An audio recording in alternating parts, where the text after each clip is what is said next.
Hello. Hello. Very good morning all of you. क्या आपको मेरी आवाज़ आ रही है? ओके। अनफॉर्चुनेटली एक टेक्निकल एरर आ गया था जिसकी वजह से आपकी क्लास कनेक्ट नहीं हो रही थी। Okay, but now it has been connected. ठीक, फिर हम इसको कंटिन्यू करते हैं। तो मुझे एक बार बस ये बताएं, क्या मैं ऑडिबल हूँ सभी के लिए? Very good morning. यार तबीयत अभी बिल्कुल ठीक नहीं है, बिल्कुल भी ठीक नहीं है, बट जितना हो पाएगा उतना हम करेंगे। हाँ। और आज आपको पहले चैप्टर का प्रिंटेबल नोट्स भी मिल जाएगा, है ना? जैसे हमने कहा था कि वीक के एंड में हम आपको प्रिंट वाला नोट्स हिंदी और इंग्लिश में अलग अलग देंगे। चलो, और एक बात और है।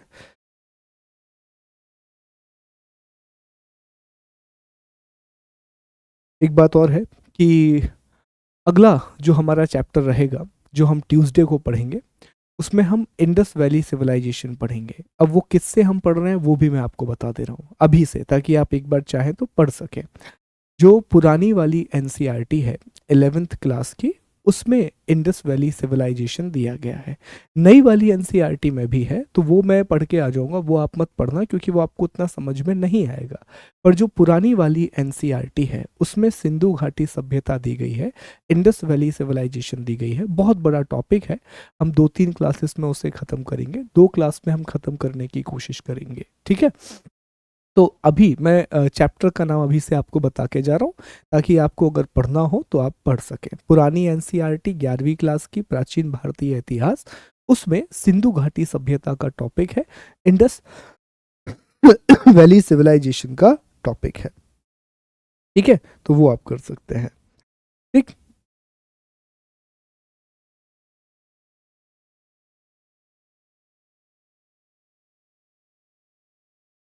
ठीक, चलिए शुरू करते हैं क्लास को। Thank you. चलिए, तो पहले 1 मिनट जो हमने कल पढ़ा था उसको हम क्विकली रिवाइज कर लेते हैं, फिर हम आगे बढ़ेंगे। तो कल हम लोगों ने चर्चा की थी कि सर 2 शब्द होते हैं।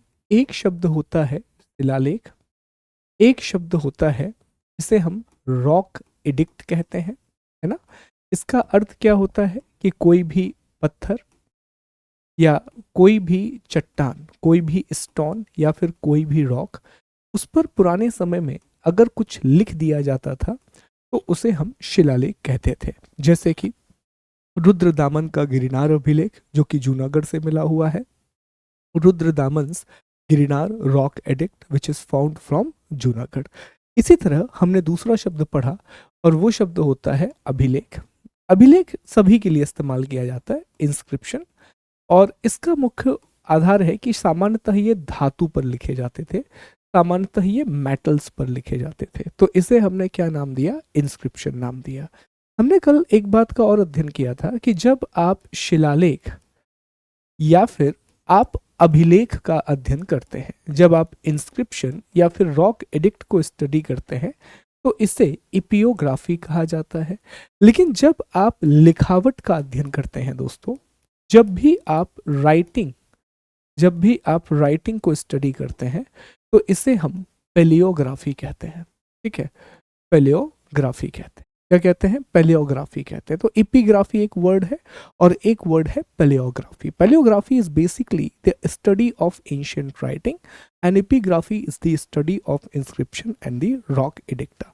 हमने फिर ये भी डिस्कस किया कि अगर हम भारत की बात करें, इंडिया की बात करें, तो भारत में जो हमें ओल्डेस्ट इंस्क्रिप्शंस मिले हैं वो हड़प्पन सिविलाइजेशन से मिले हैं। जो सबसे पुराने हमें अभिलेख मिले हैं वो हड़प्पा सभ्यता से मिले हैं, लेकिन इन्हें हम अब तक पढ़ नहीं सके हैं, इन्हें हमने अब तक डिसाइफर नहीं किया है। वहीं दूसरी ओर अगर आप देखें कि भारत का ऐसा ओल्डेस्ट इंस्क्रिप्शन जिसे हमने डिसाइफर किया है वो अशोक के अभिलेख है। किसके अभिलेख है? अशोक के अभिलेख है, अशोक के इंस्क्रिप्शन है। और ये जो अशोक के अभिलेख हैं ये 1837 में जेम्स प्रिंसेप नाम के एक व्यक्ति ने पढ़े थे, जो कि एक ब्रिटिश अधिकारी थे। ठीक है, तो इन्होंने पहली बार अशोक के अभिलेखों को पढ़ने में सफलता प्राप्त की थी। अब अगर हम अभिलेखों की भाषा की बात करें, इंस्क्रिप्शन की लैंग्वेज की बात करें, तो सबसे पहले इसमें प्राकृत भाषा का इस्तेमाल किया गया, फिर इसमें संस्कृत भाषा का इस्तेमाल किया गया, और फिर आखिरी में ये स्थानीय भाषाओं में लिखे गए, ये लोकल लैंग्वेजेस में लिखे गए। ये तो भाषा हो गई, लैंग्वेज हो गई, भाषा जो हम बोलते हैं।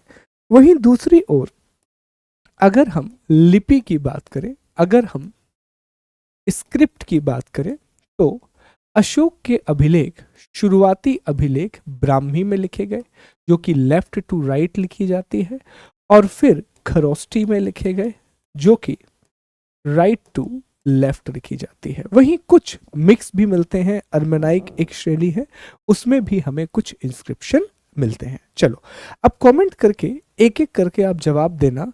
हमने कल 10 इंस्क्रिप्शन के बारे में पढ़ा था, हमने कल 10 अभिलेखों के बारे में पढ़ा था। हमने सबसे पहले चर्चा की उत्तर मेरूर इंस्क्रिप्शन के बारे में। हमने किसकी चर्चा की? तो कल की क्लास में हमने उत्तर मेरूर इंस्क्रिप्शन के बारे में चर्चा की थी। ये कहाँ पर पाया जाता है दोस्तों? जल्दी जवाब दीजिए कमेंट में, पार्टिसिपेट करेंगे, अच्छा लगेगा। ठीक है, तो उत्तर मेरूर जो इंस्क्रिप्शन है ये कांचीपुरम तमिलनाडु में पाया गया है। एक मंदिर है, मंदिर का जो नीचे वाला हिस्सा होता है उसमें कुछ लिखा हुआ है, और इसी को उत्तर मेरूर इंस्क्रिप्शन कहते हैं। कहा जाता है कि ये जो उत्तर मेरूर इंस्क्रिप्शन है ये चोलों से संबंधित है, और इसमें स्थानीय स्वशासन की जानकारी दी गई है, इसमें सेल्फ गवर्नेंस की जानकारी दी गई है। नरेंद्र मोदी जो हमारे प्राइम मिनिस्टर हैं, उन्होंने इसका जिक्र किया था, उन्होंने इसके बारे में बताया था। ठीक है, वही मतलब उन्होंने बताया था कि इंस्क्रिप्शन जो है उत्तर मेरूर इंस्क्रिप्शन है, उसमें ये मदर ऑफ डेमोक्रेसी है इंडिया, लोकतंत्र की जनक है इंडिया। फिर हमने इसके बाद चर्चा की एरन इंस्क्रिप्शन। अब एरन कहाँ पर है? तो सागर मध्य प्रदेश में एरन है, बीना नदी के किनारे। एरन जो अभिलेख है वो गुप्त एज से जुड़ा हुआ है, वो गुप्त साम्राज्य से जुड़ा हुआ है, और इसमें कहा गया है सती प्रथा का उल्लेख है, और बताया गया है कि जैसे ही गुप्तों का आखिरी वाला समय आया तो उस समय पर विधवा पुनर्विवाह को बंद कर दिया था, विडो रीमैरिज को बंद कर दिया था, और साथ ही साथ दोस्तों उस समय तक महिलाओं को या लड़कियों को जो बुनियादी शिक्षा दी जाती थी, जो एजुकेशन दी जाती थी, उसे भी बंद कर दिया था। फिर हमने आगे जाकर के इलाहाबाद पिलर इंस्क्रिप्शन के बारे में पढ़ा। इसे प्रयाग प्रशस्ति कहा जाता है, जो कि समुद्रगुप्त से संबंधित है। ये एक पिलर है, और इस पिलर में समुद्रगुप्त ने जो भी कॉन्क्वेस्ट किया है नॉर्थ इंडिया और साउथ इंडिया, उसके बारे में लिखा हुआ है। समुद्रगुप्त ने जो भी उत्तर और दक्षिण भारत में विजय प्राप्त की है उसके बारे में इस इंस्क्रिप्शन में लिखा हुआ है। फिर महरौली का पिलर इंस्क्रिप्शन हमने डिस्कस किया था, तो इसे मध्य प्रदेश के उदयगिरी में डिस्कवर किया गया था दोस्तों, एमपी के उदयगिरी में इसे डिस्कवर किया गया था, और बाद में इसे दिल्ली लाया गया, और फिलहाल ये दिल्ली के कुतुब कॉम्प्लेक्स में पाया जाता है। फिर आप याद करें, हमने हाथी गुम्फा इंस्क्रिप्शन के बारे में भी पढ़ा था। इसे उदयगिरी इंस्क्रिप्शन भी कहा जाता है। तो कल हमने आपको बताया था कि उदयगिरी एक मध्य प्रदेश में भी है, और उदयगिरी उदयगिरी आपको ओडिशा में भी देखने के लिए मिलता है। तो यहाँ के कलिंग राजा थे खारवेल, उन्होंने हाथी गुम्फा इंस्क्रिप्शन को लिखवाया था। इसमें भारतवर्ष नाम का उल्लेख मिलता है।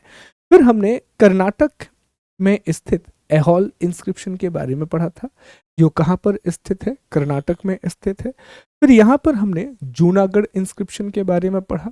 संस्कृत में लिखा गया ये पहला अभिलेख है, संस्कृत में लिखा गया ये पहला अभिलेख है, और इसमें सुदर्शन झील के बारे में बताया गया है, सुदर्शन लेक के बारे में बताया गया है।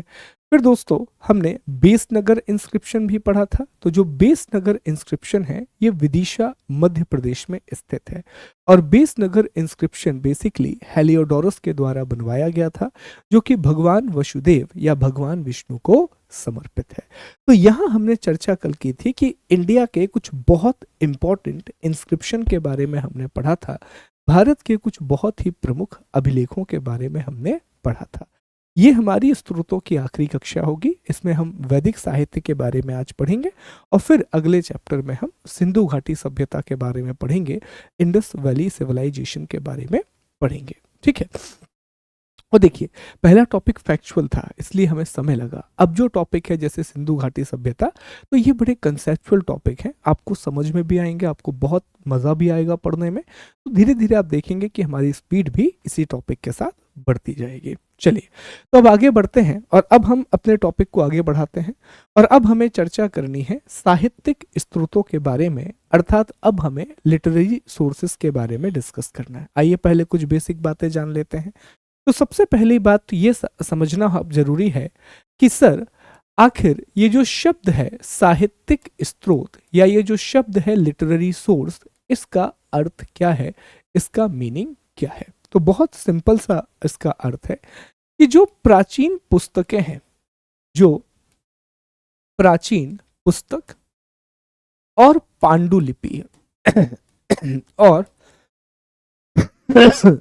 पांडुलिपि है, इन्हीं को हम साहित्यिक स्रोत कहते हैं। इंग्लिश में जो भी एंशियंट बुक्स हैं और उसके साथ साथ जो मैन्यूस्क्रिप्ट्स हैं, इनको हम क्या कहते हैं दोस्तों, इन्हीं को हम लिटरेरी सोर्सेस कहते हैं। अब किताब का अर्थ तो आप सभी लोगों को पता है क्या होता है, लेकिन ये शब्द है पांडुलिपि। तो देखिए, पांडुलिपि की आपको हर जगह अलग अलग परिभाषा मिलेगी, लेकिन इसकी परिभाषा हमने नेशनल इंस्टीट्यूट ऑफ मैन्यूस्क्रिप्ट से ली है। तो नेशनल इंस्टीट्यूट ऑफ मैन्यूस्क्रिप्ट में लिखा है कि 75 साल पहले, 75 वर्ष पहले किसी कागज अर्थात पेपर, लकड़ी, वुड, चमड़ा, लेदर, पत्ता, लीफ इत्यादि पर लिखा गया कोई भी इंस्क्रिप्शन या कोई भी लेख जिसका ऐतिहासिक महत्व हो, उसी को हम पांडुलिपि कहते हैं। 75 वर्ष पहले किसी कागज, किसी धातु, किसी लकड़ी, किसी चमड़े, किसी पत्ते पर लिखा गया कोई भी ऐसा लेख जिसका ऐतिहासिक महत्व होता है, हिस्टोरिकल इंपॉर्टेंस होता है, उसी को हम मैन्यूस्क्रिप्ट या पांडुलिपि के नाम से जानते हैं। अब देखिए, भारत में जब राइटिंग की शुरुआत हुई, भारत में जब लेखन कला की शुरुआत हुई, तो भारत में सबसे पहले जो हमारे ऋषि थे, उन्होंने लिखना किस पर शुरू किया, तो उन्होंने लिखना शुरू किया ताड़ के पत्तों पर, ताड़ के पत्तों पर। इसे पाम ट्री लीव्स कहा जाता है। दूसरा, वो भोजपत्र पर भी लिखते थे, भोजपत्र, इसे बर्क ट्री लीफ कहा जाता है। तो या तो वो ताम्रपत्र अर्थात ताड़ के पत्तों पर लिख रहे थे, या तो वो भोजपत्र अर्थात बर्क लीफ पर लिख रहे थे। वहीं दूसरी ओर जो मध्य एशिया है, जो सेंट्रल एशिया है दोस्तों, यहां पर लोगों ने जब लिखना शुरू किया तो सबसे पहले उन्होंने लकड़ी अर्थात वुड पर लिखना शुरू किया, और लकड़ी के साथ साथ वो भेड़ की खाल पर भी लिखा करते थे। वो क्या करते थे, जो शीप है तो शीप लेदर पर लिखा करते थे, भेड़ के चमड़े से जो एक प्रकार का लेदर बन जाता है वो उस पर लिखा करते थे। और दुनिया के अधिकांश देशों में आप जाकर के देखेंगे तो दुनिया के अधिकांश देशों में लेदर का प्रयोग किया गया है। जैसे आगे जाकर के जब आप पॉलिटी पढ़ेंगे तो पॉलिटी में आप पढ़ रहे होंगे कि एक किंग थे, किंग जॉन नाम के किंग थे, उन्होंने कुछ अधिकार दिए थे ब्रिटेन की जनता को। तो जो अधिकार उन्होंने ब्रिटेन की जनता को दिए थे वो एक लेदर पर लिखे गए हैं, वो एक चमड़े पर लिखे गए हैं, है ना। तो मध्य एशिया में इस समय अधिकांश जो पांडुलिपि है, मैक्सिमम जो मैन्यूस्क्रिप्ट है, वो भेड़ की खाल पर लिखी जा रही थी, वो शीप के लेदर पर लिखी जा रही थी, या फिर वो लकड़ी पर लिखी जा रही थी, या फिर वो वुड्स पर लिखी जा रही थी। अब देखिए दोस्तों, जो भी लिटरेरी सोर्सेस होते हैं, मतलब प्राचीन किताबें और जो पांडुलिपि होती है, एंशियंट बुक और मैन्यूस्क्रिप्ट होते हैं, इसे इतिहास का हम सबसे प्रामाणिक स्रोत मानते हैं। इसे इतिहास का हम सबसे ज्यादा रिलायबल सोर्स मानते हैं। ये सबसे रिलायबल सोर्स ऑफ हिस्ट्री है क्योंकि इसमें हमें लिखा हुआ मिल रहा है और अलग अलग लिखा हुआ मिल रहा है। देखो, जैसे मान लो कि आपको इतिहास का अध्ययन करना है, विशेष तौर पे जैसे जैसे लिखावट बनती जाएगी। अब समझना, थोड़ा सा कंसेप्ट इस बात को समझना। हो सकता है कि अगर आप आज से 150 साल के बाद, लेट्स अज्यूम कि इंटरनेट नहीं है, आज से 150 साल के बाद आप 2023 के भारत के इतिहास का अध्ययन करना चाहो तो ये स्टडी कैसे करोगे? अगर आप सिर्फ एक पुस्तक पढ़ोगे तो हो सकता है यार कि वो किताब सिर्फ गवर्नमेंट को क्रिटिसाइज करने के लिए लिखी गई हो, या सिर्फ गवर्नमेंट की प्रशंसा करने के लिए लिखी गई हो, भारतीय संस्कृति की प्रशंसा के लिए लिखी गई हो, या भारतीय संस्कृति के पूरी तरीके से आलोचना करने के लिए लिखी गई हो। लेकिन ऐसी दूसरी किताबें भी होंगी। तो इतिहासकार क्या करते हैं, एक ही समय में जो अलग अलग पुस्तकें हैं उन सभी का वो अध्ययन करते हैं, और सभी का अध्ययन करने के बाद फिर वो इतिहास का लेखन करते हैं, फिर वो हिस्ट्री को लिखना शुरू करते हैं। तो शुरुआत में हमारे पास ये डाइवर्सिटी नहीं थी, पर जैसे जैसे हम आगे बढ़ेंगे, हम मौर्यन पीरियड में आएंगे, हम गुप्ता पीरियड में आएंगे, इसके बाद आपको डाइवर्सिटी मिलेगी। एक ही समय पर आपको बहुत सारे राइटर्स दिखाई देंगे जो अलग अलग प्रकार की किताबें लिख रहे हैं, लेकिन वो एक ही टाइम पीरियड से जुड़ी हुई रही होंगी, वो एक ही आप कह सकते हैं कि एक ही समय काल से जुड़ी रही होंगी। तो फिर वहां से इतिहासकार चीजों को समझना शुरू करते हैं। ठीक है, तो इन्हें सबसे ज्यादा रिलायबल सोर्स माना जाता है, सबसे प्रामाणिक सोर्स माना जाता है। देखिए, तो जैसा हम जानते हैं कि भारत में ताड़पत्र, ताम्रपत्र या भोजपत्र पर शुरुआत हुई, और सबसे पहले जिस भाषा का प्रयोग किया गया तो भारत में संस्कृत भाषा का प्रयोग किया गया। ठीक है, संस्कृत लैंग्वेज इसमें लेखन के लिए। अब आगे बढ़ते हैं कि सर ये साहित्यिक स्रोत कितने प्रकार के होते हैं, ये जो लिटरेरी सोर्सेस है ये कितने प्रकार के होते हैं। तो देखिए, मूल रूप से इन्हें हम 3 भागों में बांट सकते हैं। एक है धार्मिक, अर्थात रिलीजियस। ठीक है, और ये जो धार्मिक है इन्हें भी फर्दर हम 3 भागों में बांट सकते हैं। एक है वैदिक, एक है बुद्ध, एक है जैन। ठीक है, और जो कुछ भी बच गया वो अदर में आ जाएगा, अर्थात वो अन्य में आ जाएगा। फिर धार्मिक के बाद हम आते हैं धर्म निरपेक्ष साहित्य, इसमें राजनैतिक भी आता है, हर चीज आती है, सेक्युलर। इसके बाद हम आते हैं विदेशी विवरण, इसे इंग्लिश में कहा जाता है फॉरेन अकाउंट, विदेशी विवरण। ठीक है, अब हमें जो चर्चा करनी है, हमें वैदिक साहित्य के बारे में पढ़ना है, हमें वैदिक लिटरेचर के बारे में पढ़ना है। तो समझिए जरा वैदिक साहित्य।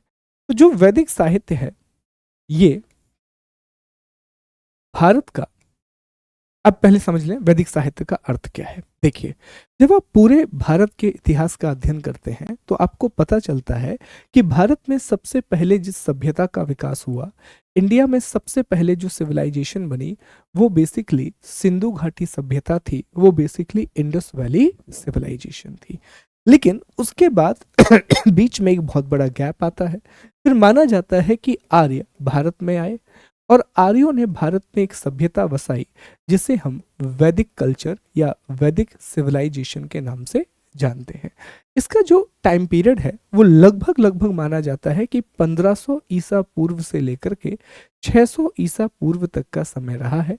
तो अगर आज के हिसाब से हम कैलकुलेट करें तो ये सभ्यता लगभग 3000 साल पहले आसपास अस्तित्व में आई थी, जिसे हम वैदिक सभ्यता का नाम दे रहे हैं, वैदिक सिविलाइजेशन का नाम दे रहे हैं। देखो दोस्तों, जो सिंधु घाटी सभ्यता है, इंडस वैली सिविलाइजेशन है, वो सिंधु और उसकी सहायक नदियों के किनारे विकसित हुई। वहीं जो वैदिक सभ्यता है तो उसका जो दूसरा हिस्सा है वो गंगा और उसकी सहायक नदियों के किनारे विकसित हुआ था, गंगा और उसकी ट्रिब्यूटरी के आसपास इवॉल्व हुआ था। ठीक है, तो ये जो हम कहते हैं ना वैदिक साहित्य, तो वैदिक साहित्य का मतलब ये है कि जो वैदिक सभ्यता से जुड़ा हुआ साहित्य है, जो वैदिक सिविलाइजेशन से जुड़ा हुआ साहित्य है, जो कि लगभग हमारी 3000 साल पुरानी सभ्यता है, और वर्तमान भारत पर सबसे ज्यादा प्रभाव इसी वैदिक सभ्यता का है, तो इसी को हम वैदिक साहित्य कहते हैं। अब ये भारत में माना जाता है कि लेखन की पहली शुरुआत है। तो भारत का सबसे प्राचीन लिखित साक्ष्य है ये। क्या है दोस्तों? भारत का सबसे प्राचीन लिखित साक्ष्य इंडिया का ये ओल्डेस्ट रिटन एविडेंस है। इससे पुराना लिखित साक्ष्य भारत में आपको नहीं मिलेगा। ये जो पूरा का पूरा वैदिक साहित्य है, ये हमें जानकारी क्या देता है दोस्तों? तो ये हमें जानकारी देता है आर्यों के बारे में। इसके बारे में, आर्यों के बारे में, आर्यों का ये हमें पॉलिटिकल लाइफ भी बताता है, आर्यों की हमें ये रिलीजियस लाइफ भी बताता है, सोशल लाइफ भी बताता है, इकोनॉमिक लाइफ भी बताता है। जो आर्यंस थे, जो माना जाता है कि मोस्ट प्रोबेबली मध्य एशिया से भारत आए थे, सेंट्रल एशिया से भारत आए थे, तो आर्यों ने चूंकि यहाँ पर वैदिक सभ्यता का विकास किया गंगा नदी और उसके आसपास के क्षेत्र में, तो ये हमें आर्यों की राजनीतिक, धार्मिक, सामाजिक और आर्थिक व्यवस्था के बारे में बताता है। इन सभी के बारे में जानकारी मिलती है। दूसरी बात, ये सिर्फ हमें आर्यंस के बारे में नहीं बताता, ये हमें जीवन के बारे में भी बताता है, ये हमें लाइफ के बारे में भी बताता है, और बेसिकली ये हमें जीवन का दर्शन बताता है, ये हमें लाइफ की फिलॉसफी बताता है। अब लाइफ की फिलॉसफी का मतलब क्या है? जीवन का फिलॉसफी का मतलब यह है कि एक अच्छा जीवन कैसे जीना चाहिए, जीवन और मृत्यु का चक्र क्या है, इसे कैसे समझा जा सकता है, ब्रह्मांड क्या है, ईश्वर क्या है, इन सभी बुनियादी प्रश्नों के जवाब ये हमें देने की कोशिश करता है। तो ये वैदिक साहित्य में ये सारी जानकारी हमें मिलती है। ये हमें धार्मिक जानकारी भी देता है, ये हमें रिलीजियस इंफॉर्मेशन भी देता है कि अलग अलग कर्मकांड कैसे होंगे, धर्म धर्म के आधार पर किस प्रकार की चीजें होंगी, ये सभी बातें हमें यहाँ देखने के लिए मिलती हैं।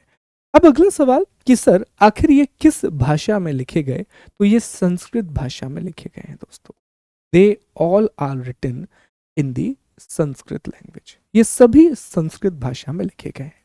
अब इसमें एक बहुत इंटरेस्टिंग बात समझो, ये जो वैदिक साहित्य है ये दो प्रकार का है। एक होता है श्रुति और एक होता है स्मृति। इंग्लिश में भी यही है, श्रुति एंड स्मृति। ओके, अब इसको समझते हैं कि श्रुति और स्मृति का अर्थ आखिरकार यहां पर क्या है। देखो, श्रुति का मतलब क्या होता है? सुनना। When you listen something, this is called श्रुति। स्मृति का मतलब क्या होता है? Remember। When you memorize something, you remember something, this is known as the स्मृति। तो श्रुति का मतलब यह है दोस्तों कि यहाँ पर जो पहला हिस्सा है जिसमें 4 वेद आते हैं, मुख्य रूप से और भी चीजें आती हैं पर मुख्य रूप से 4 वेद आते हैं, तो ये माना जाता है कि ये शुरुआत के जो 4 वेद हैं ये बेसिकली श्रुति संहिता हैं। They all are the shruti literature. इसका मतलब यह है कि यह जिन ऋषियों ने बोला था उनके द्वारा नहीं लिखे गए। हुआ ये कि जब वैदिक सभ्यता का विकास हुआ तो उस समय लोगों ने भाषा तो डेवलप कर ली, उस समय लोगों ने लैंग्वेज तो डेवलप कर ली, वो बात करने लगे थे आपस में, लेकिन वो लिपि का विकास नहीं कर पाए, लेकिन वो स्क्रिप्ट को डेवलप नहीं कर पाए। अब आप खुद सोच के देखिए कि आज हम हिंदी बोलते हैं या हम इंग्लिश बोलते हैं। अब 2 मिनट सोचिए कि अगर हम सिर्फ बोल रहे होते, अगर हमें लिपि का ज्ञान नहीं होता, जैसे मैंने कहा राम, मैंने कहा श्याम, मैंने कहा सभ्यता, अगर मैं इसे लिख नहीं पाता तो मैं सिर्फ बोल रहा होता, हमारे पास सिर्फ भाषा होती। तो वैदिक सभ्यता जब बनी तो आर्यों ने भाषा विकसित कर ली, पर लिपि विकसित करने में उन्हें बहुत समय लग गया, लगभग 300-400 साल लग गए, उसके बाद वो लिपि का विकास कर पाए। तो इतने समय तक नॉलेज क्या था? पास ऑन होता रहा श्रुति साहित्य के रूप में। कैसे? जैसे मान लीजिए कि यहाँ पर एक पर्सन है ए नाम के व्यक्ति को वैदिक लिटरेचर के बारे में पता है, तो इसने अपना नॉलेज सुना सुना के, याद करवा करवा के बी को पास किया, बी ने किसको पास किया? सी को पास किया, सी ने किसको पास किया? डी को।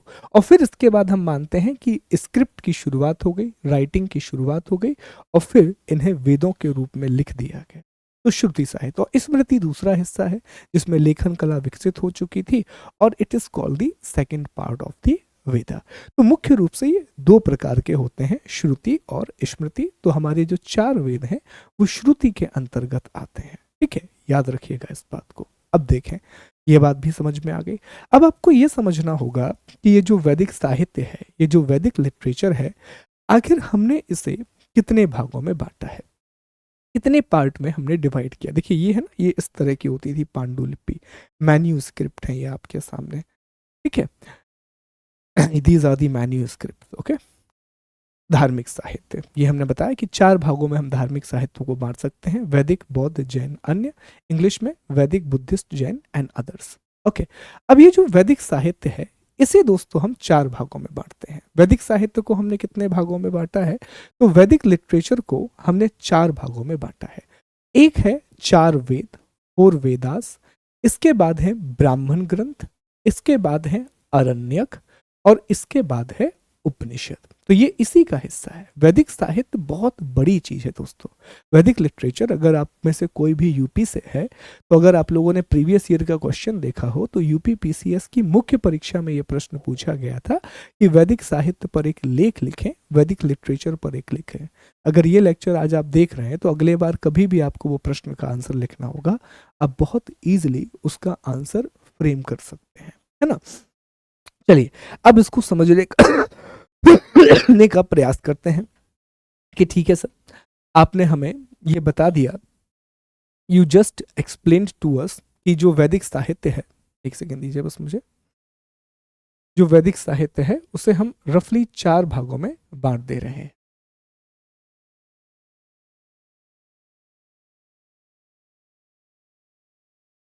एक आपने बताया 4 वेद, ब्राह्मण, आरण्यक और उपनिषद। अब सबसे पहले हमें चर्चा करनी है इन 4 वेदों की। तो ये जो 4 वेद हैं दोस्तों, ये जो 4 वेदास हैं, इसमें कौन कौन आता है, तो मुझे पूरा भरोसा है कि आप सभी लोगों को इन 4 वेदों के नाम पता होंगे। तो इन 4 वेदों में आता है दोस्तों ऋग्वेद, सामवेद, यजुर्वेद और अथर्ववेद, ठीक है। ऋग्वेद, सामवेद, यजुर्वेद और अथर्ववेद। तो ये 4 अलग अलग वेद हमें देखने के लिए मिलते हैं, ये 4 वेदास हमें देखने के लिए मिलते हैं। दोस्तों ये जो चारों वेद हैं ये अगेन संस्कृत भाषा में लिखे गए हैं, they are written in the Sanskrit language, ये संस्कृत भाषा में पूरे वेद लिखे गए हैं। एक और बात, ये जैसा हमने बताया कि ये श्रुति साहित्य के अंतर्गत आते हैं, ये lies in the shruti literature, ठीक है। मतलब ये एक से दूसरी पीढ़ी पहले सुनाती गई, एक दूसरी पीढ़ियों को उन्होंने सुनाया, और अंत में जाकर के जब हमने लिपि का विकास कर लिया, जब हमने स्क्रिप्ट को डेवलप कर लिया, तो फिर ये नॉलेज एक जगह से दूसरी जगह पर पास ऑन होने लगा, फिर ये नॉलेज एक जगह से दूसरी जगह पर जाने लगा, हमने इसे प्रॉपर तरीके से लिख लिया। चले, तो अब सबसे पहले हम ऋग्वेद पढ़ेंगे, उसके बाद हम सामवेद पढ़ेंगे, फिर हम यजुर्वेद पढ़ेंगे और फिर हम अथर्ववेद की चर्चा करेंगे। आइए इसको पढ़ना शुरू करते हैं।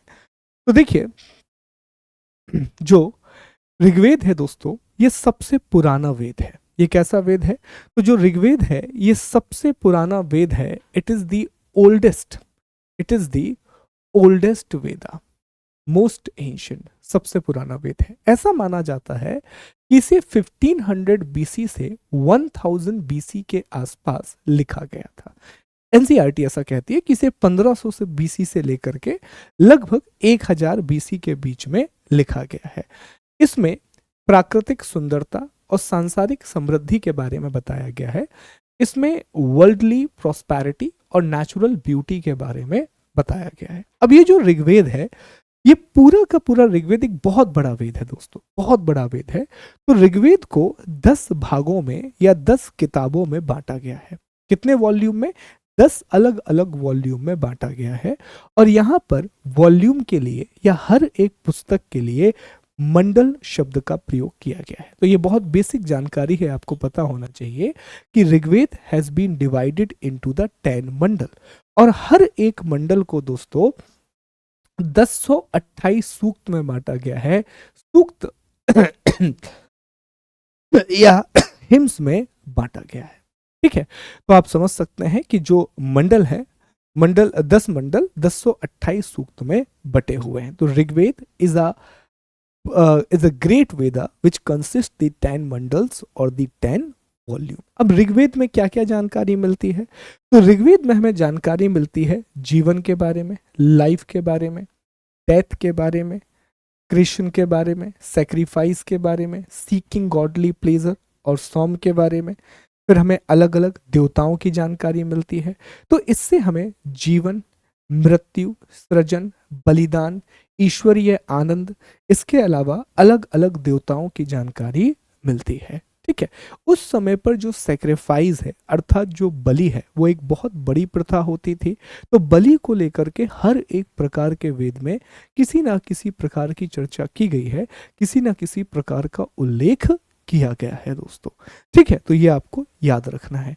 एक और बात समझें कि इसमें कौन कौन से देवताओं का उल्लेख है, कौन कौन से इसमें देवताओं की बात की गई है। तो देखिए, इसमें सबसे बड़ी बात यह है कि सिर्फ पुरुष देवताओं का उल्लेख नहीं है, महिला देवियों का उल्लेख भी है ना। देवताओं अकेले का उल्लेख नहीं है, देवियों का भी उल्लेख किया गया है।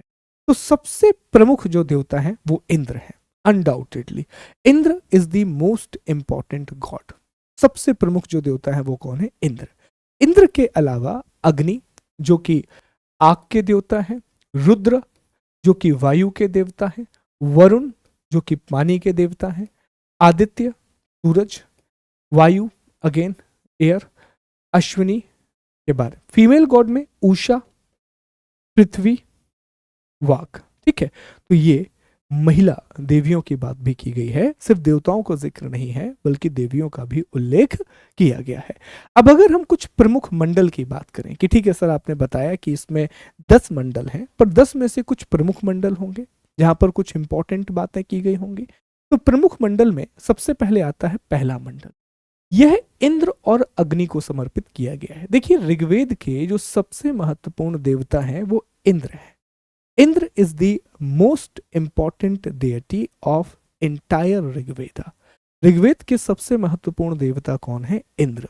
तो जो पहला मंडल है वो इंद्र को समर्पित किया गया। जो दूसरे से लेकर के सातवां मंडल है, ठीक है, दूसरे से लेकर के सातवां मंडल है, इन्हें कहा जाता है फैमिली बुक्स। क्या कहा जाता है? इन्हें फैमिली बुक्स कहा जाता है दोस्तों। इन्हें पारिवारिक पुस्तकें कहा जाता है। इसका मतलब क्या हुआ सर? बेसिकली इसमें ऋग्वेद के समय के जितने भी ऋषि थे, ऋग्वेद टाइम पीरियड के जितने भी ऋषि थे, उन सभी के परिवारों के बारे में बताया गया। तो दूसरे से सातवें मंडल तक आपको ऋषि और उनके परिवारों की जानकारी मिलती है, इसीलिए इसे परिवार मंडल कहा जाता है। From Mandal 2 to Mandal 7 we get the information about the families of rishi. That's why it is known as the family मंडल या फैमिली बुक्स। ठीक है, याद रखिएगा। इसके बाद दोस्तों जो आठवां मंडल है ये बड़ा इंपॉर्टेंट है। इसे माना जाता है कि यह कण्व ऋषि के द्वारा लिखा गया था और अलग अलग देवताओं को समर्पित है।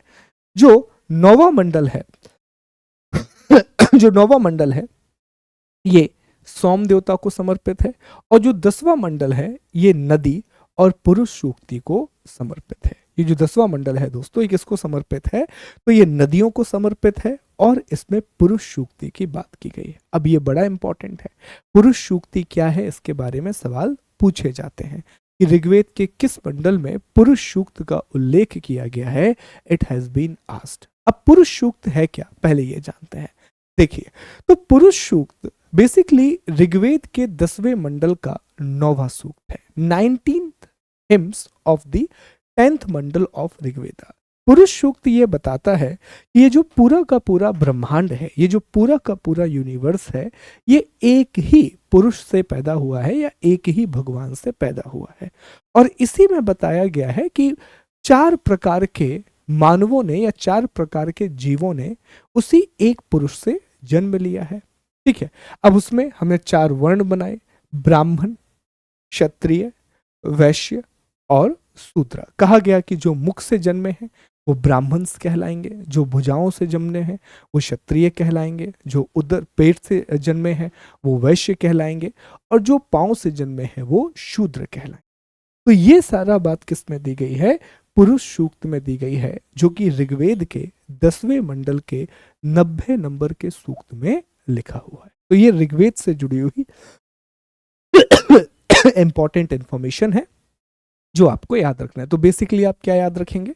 अगर मैं पूरे टॉपिक को एक बार समराइज करूं तो ध्यान से सुनना ताकि आपका रिवीजन भी साथ में होता चले। कि अगर मैं पूरे टॉपिक को एक साथ समराइज करूं तो आप याद रखेंगे कि ऋग्वेद ये सबसे पुराना वेद है, सबसे पुराना वेद है दोस्तों। ठीक है। दूसरी बात याद रखेंगे कि इसे 10 मंडल और 1028 सूक्त में विभाजित किया गया है। संस्कृत भाषा में लिखा हुआ है। इसमें जीवन, दर्शन, लाइफ फिलॉसफी की बात की गई है। इसमें देवताओं की बात की गई है। सबसे महत्वपूर्ण देवता इंद्र हैं, पर इंद्र के अलावा अग्नि भी एक महत्वपूर्ण देवता है। वहीं उषा, पृथ्वी, देवियों की बात भी इसमें की गई है। प्रमुख मंडल की हम बात करें तो जो पहला मंडल है वो पूरी तरह से देवताओं को समर्पित है। दूसरे से लेकर के जो 8वां मंडल है उसे परिवार पुस्तकें कहा जाता है, फैमिली बुक्स, क्योंकि ये ऋषि, सॉरी 7वें मंडल, ठीक है, इसमें ऋषियों की बात की गई है। इसमें ऋषि और उनके परिवारों की बात की गई है, दूसरे से लेकर के 7वां मंडल। फिर आप सीधा याद रखेंगे 10वां मंडल, जो 10th मंडल है दोस्तों, इसमें पुरुष सूक्त का उल्लेख किया गया है, जिसके आधार पर भारतीय समाज को 4 वर्णों में बांटा गया है। और इसमें नदियों का उल्लेख किया गया है, इसमें रिवर्स के बारे में भी बात की गई है। तो एक सवाल यह भी आ चुका है कि ऋग्वेद के किस मंडल में नदी स्तुति दी गई है, या ऋग्वेद का कौन सा मंडल है जो नदियों को समर्पित है। वहीं याद रखिएगा जो 9वां मंडल है वो पूरी तरीके से सोम को समर्पित है। वो किसको समर्पित है? वो पूरी तरीके से सोम को समर्पित है। ठीक है। तो ये ऋग्वेद के बारे में कुछ इंपॉर्टेंट इंफॉर्मेशन। आइए अब हम सामवेद की बात कर लेते हैं कि सामवेद क्या है। तो Samaveda is basically the musical representation of the Rigveda. जो सामवेद है वो पूरे के पूरे ऋग्वेद का एक संगीतमय प्रस्तुति है। सामवेद के बारे में कहा जाता है कि ये भारत में जो म्यूजिक है उसका ओरिजिन पॉइंट है। भारत में संगीत का जो जनक माना जाता है वो सामवेद को ही माना जाता है। ठीक है।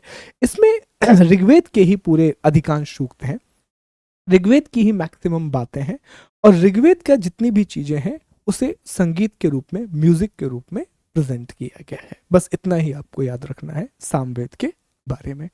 फिर चर्चा करते हैं हम यजुर्वेद की। सामवेद को बुक ऑफ चैंट भी कहा जाता है। ठीक है, यजुर्वेद। अब ये जो शब्द है यजुर्वेद, ये शब्द से बना है यज्ञ नाम के शब्द से। किससे बना हुआ है? ये यज्ञ नाम के शब्द से बना हुआ है। युज मीन्स यज्ञ। तो इसमें विधियों के बारे में चर्चा की गई कि आप यज्ञ कैसे कराएंगे, बलि कैसे दी जाएगी, कर्मकांड कैसे किए जाएंगे, इसके बारे में जानकारी दी गई। अब देखिए इसको पढ़ते हैं अपन। यजुष नाम का अर्थ है बलिदान, और यह वेद विभिन्न प्रकार के बलिदान के मंत्रों पर केंद्रित है। इसे अथर्वयु नाम से भी जाना जाता है, और इसके 2 भाग हैं, एक शुक्ल यजुर्वेद और एक कृष्ण यजुर्वेद। ठीक है।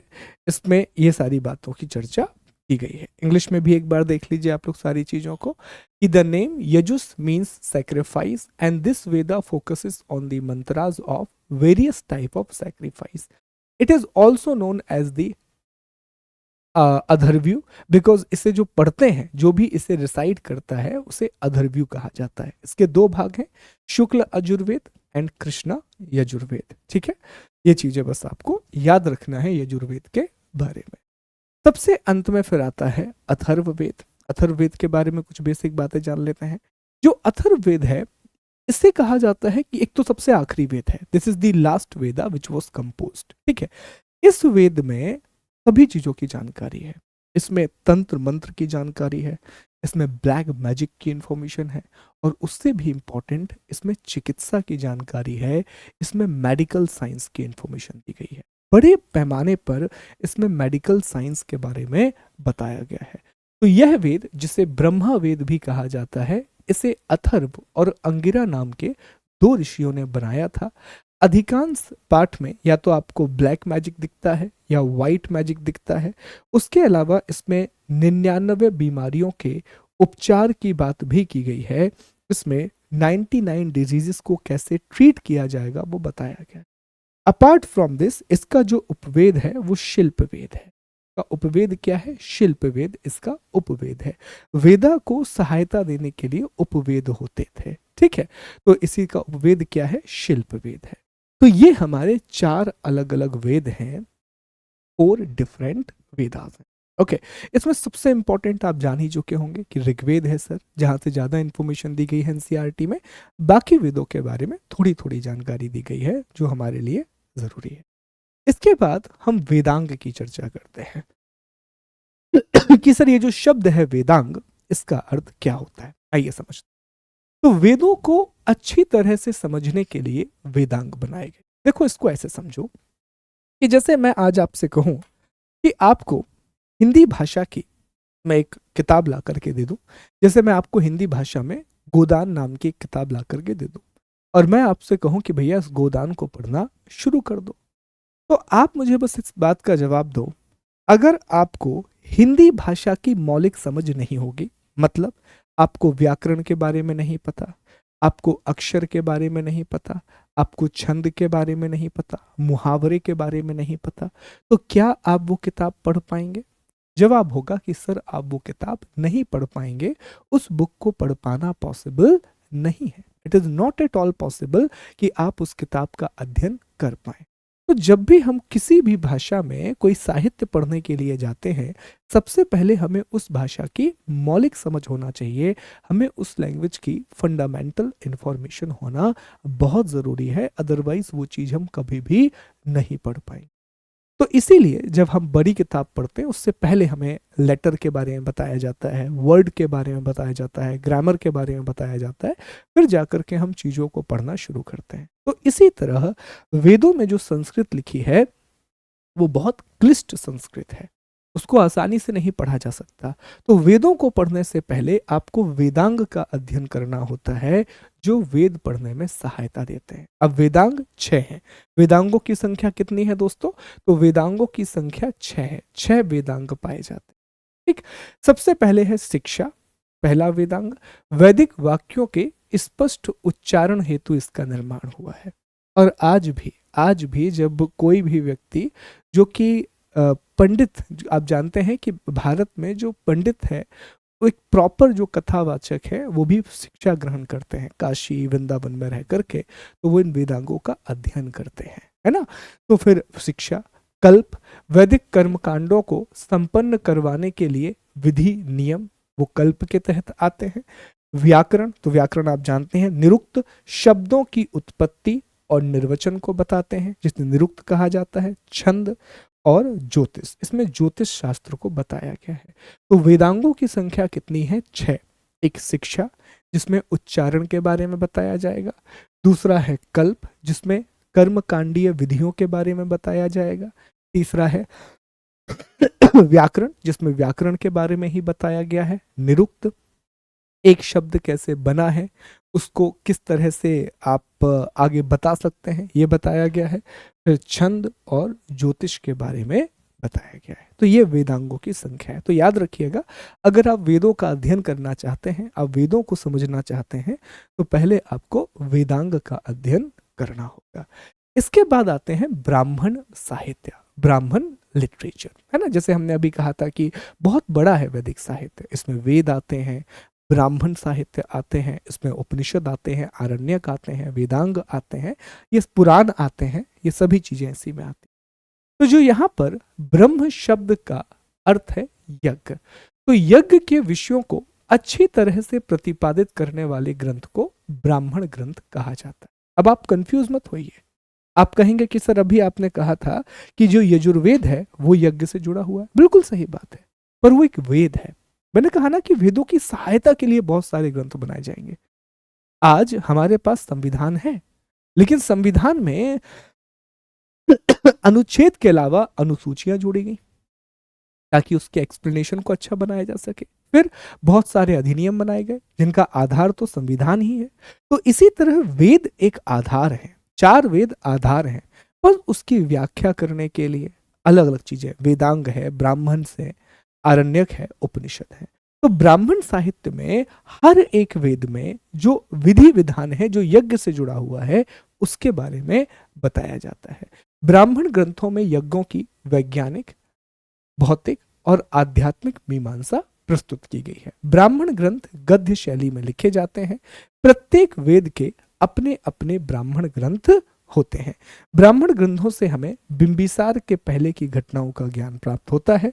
ऐतरेय ब्राह्मण में राज्य अभिषेक के नियम बताए गए हैं। ठीक है, ऐतरेय ब्राह्मण में राज्य अभिषेक के नियम बताए गए हैं और माना जाता है कि ऋग्वेद के बाद सामवेद नहीं बना, ऋग्वेद के बाद सतपथ ब्राह्मण बना, जो कि ऋग्वेद का ही एक ब्राह्मण ग्रंथ है। ठीक है, इंग्लिश में भी है तो परेशान नहीं होंगे आप लोग।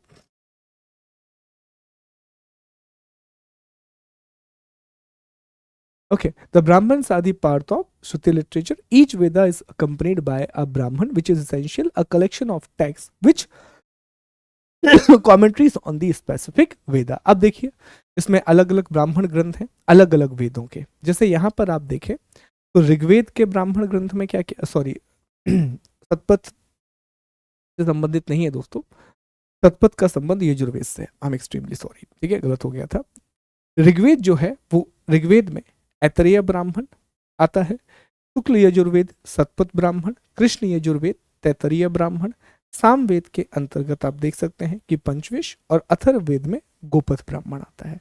तो सतपथ याद रखिएगा जुड़ा हुआ है शुक्ल यजुर्वेद के साथ। किसके साथ जुड़ा हुआ है? शुक्ल यजुर्वेद के साथ जुड़ा हुआ है। अब ये इंफॉर्मेशन आगे भी है ये देखिए इसमें भी लिखा हुआ है, सारी जानकारी इसमें दी गई है। ऋग्वेद में ऐतरेय और कौशितिकीय ब्राह्मण, सामवेद में आप तांडव याद रखें, यजुर्वेद में तैतरीय और सतपथ बहुत इंपॉर्टेंट है, पूछे जाते हैं। अथर्ववेद में गुप्त और जैमिनीय। तो ये पूछे जाने वाले सवाल हैं, ये पहले भी सवाल पूछे गए हैं। तो ये ब्राह्मण ग्रंथ है। अब ब्राह्मण्स के बाद हम थोड़ी सी चर्चा उपनिषद के बारे में और आरण्यक के बारे में कर लेते हैं। पहले उपनिषद समझ लेते हैं, फिर हम आरण्यक की चर्चा करेंगे। ये आखिरी टॉपिक है और इसके बाद हमारा ये चैप्टर कंप्लीट हो जाएगा। ठीक है, देखिए उपनिषद शब्द का अर्थ ये होता है कि शिक्षक के पास बैठ करके शिक्षा ग्रहण करना। उपनिषद का मतलब यही है कि जब एक व्यक्ति अपने गुरु के पास बैठता है और गुरु के पास बैठ करके शिक्षा ग्रहण करता है, इसे उपनिषद कहा जाता है। 200 से ज्यादा उपनिषद है, लेकिन अब तक हमें 108 उपनिषदों की जानकारी ही मिली है। और उपनिषद जो है वो मानव जीवन के बारे में बताते हैं या मुक्ति या मोक्ष के बारे में बताते हैं। देखो एक लाइन में मैं आपको बताता हूं, उपनिषद को पूरे वैदिक साहित्य की तार्किक व्याख्या कही जाती है। Upanishad is basically the regional sorry Upanishad is basically the rational explanation of the Veda. हर एक वेद की इसमें तार्किक व्याख्या दी गई है, इसमें रेशनल एक एक्सप्लेनेशन दिया गया है हर एक वेद के बारे में। और आप देखेंगे कि आज भी उपनिषद का बहुत ज्यादा महत्व है, क्योंकि एक हर एक वेद की अच्छी और बुरी बातों के बारे में बताते हैं। तो दीज आर द उपनिषद। 200 से ज्यादा उपनिषद है ऐसा माना जाता है, लेकिन अब तक हमें 108 उपनिषदों के बारे में पता चला है। आरण्यक वेदों से संबंधित ग्रंथ हैं जो विभिन्न दृष्टिकोणों से वैदिक अनुष्ठानों और बलिदानों का वर्णन करते हैं। ऐसा कहा जाता है कि ये जन्म और मृत्यु चक्र के साथ साथ आत्मा की जटिलताओं के बारे में बात करते हैं। आरण्यक का अर्थ होता है जंगल। तो जंगल में बैठ करके जो किताबें लिखी गई जो वेदों से संबंधित हैं, उन्हें आरण्यक, ठीक है, उन्हें क्या कहा गया? आरण्यक। तो उपनिषद ज्ञान और अध्यात्म के बारे में बताते हैं और आरण्यक अनुष्ठान क्रियाओं के बारे में बताते हैं। तो ये आरण्यक के बारे में लिखा है और ये उपनिषद के बारे में लिखा है। तो इसी के साथ दोस्तों जो हमारा पहला चैप्टर है जिसमें समझाने वाली बातें थी, अब कुछ फैक्चुअल डेटा है। जैसे किताबों की एक लिस्ट है तो वो मैं आपको नहीं पढ़ाऊंगा, जो लिस्ट वाला टॉपिक है उसके लिए हम समय खराब नहीं करेंगे। अब देखिए यहाँ पर ये लिस्ट दी गई है, तो ये लिस्ट आपको पढ़ के आना है। अब आप में हमारी अगली क्लास ट्यूसडे को होगी, तो ट्यूसडे को जब हम मिलेंगे हम इंडस वैली के बारे में बात करेंगे। तब तक आप ये लिस्ट याद करके आएंगे। इसमें किताबों का नाम लिखा गया है और उनके ऑथर्स का नाम लिखा हुआ है। ये आपके लिए होमवर्क है अगली क्लास तक, ठीक है। तो अगली क्लास में एक बार फिर से मैं रिपीट कर दूं कि हम सिंधु घाटी सभ्यता पढ़ेंगे। अगर आप उसके आपको पहले पढ़ना चाहते हैं तो पुरानी एनसीईआरटी जो है सिंधु घाटी सभ्यता, उसमें एक चैप्टर दिया गया है, 11th क्लास की एनसीईआरटी है, वो आप पढ़ करके आ सकते हैं। तो ट्यूसडे को आपसे मुलाकात होगी, हम मिलेंगे सुबह 10 बजे इसी समय। Thank you so much, take care, God bless you. और अब धीरे धीरे हम स्पीड बढ़ाएंगे। 3-4 दिन की क्लास थी, मुझे आपसे कनेक्ट होना था, वो कनेक्ट हम नहीं हो पाए अनफॉर्चुनेटली, क्योंकि आपके कमेंट्स बहुत अजीब होते हैं और मैं कमेंट्स नहीं ले रहा हूँ ताकि मैं पढ़ा पाऊँ फोकस होकर के। पर हाँ, क्लास के आखिरी में मैं कमेंट जरूर लूँगा, जो भी आपके डाउट रहेंगे। बाकी आपके डाउट नहीं होंगे, वही रहेगा, एक हिंदी इंग्लिश वाला मैटर रहेगा, एक नोट्स वाला मैटर रहेगा, इस टाइप के आपके क्वेश्चंस रहेंगे। पर ठीक है, आई सी योर डाउट्स, ओके। तो मंडे को हम ट्यूसडे को हम इंडस वैली सिविलाइजेशन पढ़ेंगे। कोशिश ये करेंगे कि एक क्लास में हम एक टॉपिक खत्म करते जाएं, बिकॉज हमारा टारगेट ये है कि इस बैच को हमें, जो मेरा हिस्ट्री का सिलेबस है, दिसंबर जनवरी फरवरी फरवरी में मुझे आपका हिस्ट्री वाला टॉपिक खत्म कर देना। हिस्ट्री और ज्योग्राफी दो सबसे बड़े टॉपिक हैं, बाकी एनसीईआरटी आपकी जल्दी जल्दी खत्म हो जाएगी। ठीक, thank you so much, God bless you, take care. आपका कोई डाउट है तो आप बता सकते हैं।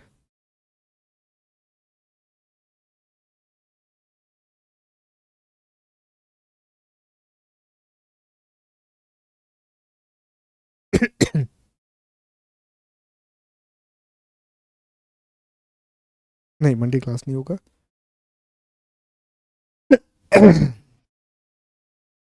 शिल्प वेद एक उपवेद है अथर्ववेद का। ठीक है, मैं पीपीटी दे दूंगा आपको। ठीक है,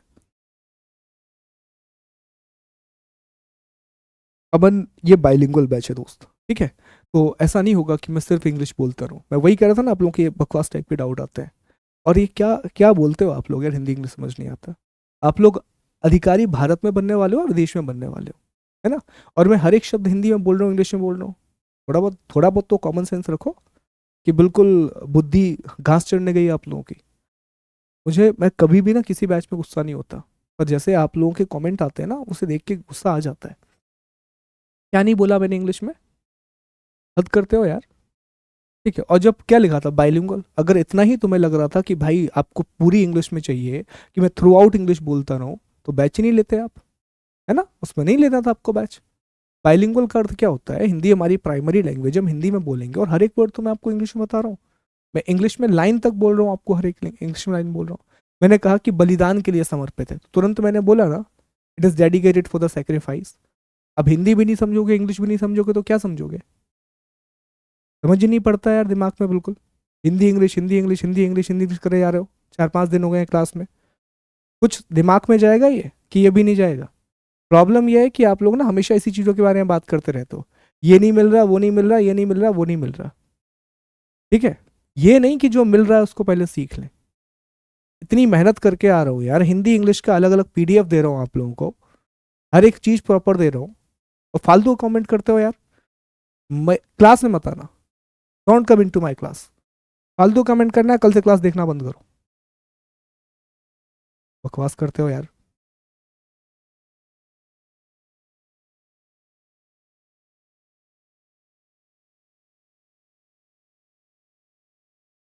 मैं बहुत सीरियसली कह रहा हूँ, मेरी क्लास में बकवास मत करना। मैं कमेंट लेना बंद कर चुका हूँ, मैं बिल्कुल बंद कर दूंगा कमेंट लेना।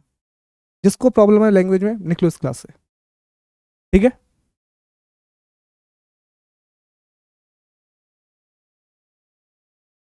बाय।